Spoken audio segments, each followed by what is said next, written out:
वासुदेवाय ओम नमो भगवते वासुदेवाय। ओम नमो भगवते वासुदेवाय। ओम नमो भगवते वासुदेवाय। ओम नमो भगवते वासुदेवाय। नमो भगवते वासुदेवाय। नारायणं नमस्कृत्यं नारायणं नमस्कृत्य नरं चैव नरोत्तमं देवीं सरस्वती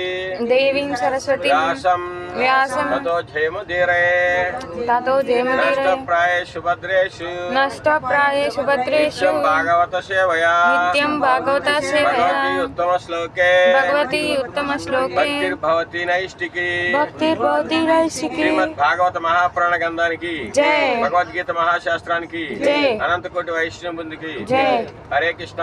ఈ రోజు మనం భగవానుడు అయోధ్య రామచంద్ర మహాప్రభు దర్శనానికి వెళ్తున్నాం. దాని సందర్భంగా మనం ఒక విషయం తెలుసుకుందాం. హరే కృష్ణ. మనకి మానవుడు కలియుగంలో చాలా కలహయుగము. ఆ కలహయుగంలో ఎప్పుడు పోట్లాడుకుంటూ కలహించుకుంటూ ఉంటారు ఎక్కువ.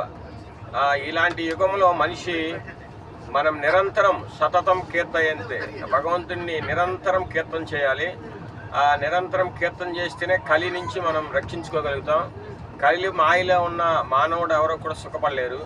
కలి నుంచి రక్షించుకోవాలంటే భగవంతుని స్మరిస్తూ ఉండాలి. నిరంతరం హరినామ స్మరణ చేస్తూ ఉండాలి. భగవంతుని నామాన్ని కూర్చున్నా లేచినా పని చేసుకుంటున్నా పడుకున్నా ఎప్పుడైనా సరే భగవంతుని నామం స్మరిస్తూ ఉంటే యజ్ఞ యాగ తపస్సు ఫలితాలన్నీ ఒక్క హరినామ సంకీర్తనలో ఒకేసారి మనం మాట్లాడుకుంటూ మన పరిమాణం చేసుకుంటూ మన ఆహారం తిన్నా ఎక్కడున్నా కానీ హరినామం చేస్తే దానికి ఈ ఆధ్యాత్మిక శక్తి ప్రభావం ఎక్కువ ఉంటుంది. దీని కలియుగంలో ఆధ్యాత్మికంగా శక్తివంతమైంది, తర్వాతనేమో ప్రామాణికమైంది. భగవంతుడు ఉపదేశం చేసింది హరినామం.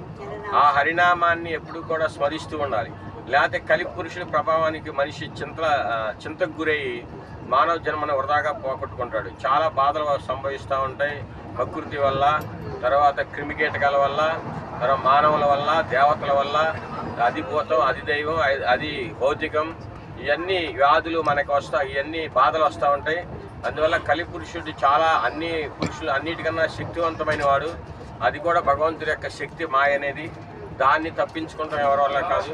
దాన్ని తప్పించుకునేవాలంటే మనం ఎప్పుడు భక్తి చేయాలి. ఆ భక్తి కానీ చేయలేదంటే మనం కలిలో పడ్డామంటే కలి పురుషుడు పడ్డామంటే మళ్ళీ భక్తికి దూరం అయిపోయి దానికి ఎంత ఆడుతూ ఉంటుంది కలి. అందువల్ల అందరూ కూడా నిరంతరం నిత్యం భాగవత సేవయ నిరంతరం భగవంతుడి యొక్క సేవలో ఎప్పుడు ఉండాలి. భగవద్గీత చదువుతూ ఉండాలి. జ్ఞానం తెచ్చుకోవాలంటే భాగవతం చదువుతూ ఉండాలి. భగవంతుడి లీలల గురించి, ఆయన శక్యావతారము, లీలావతారము,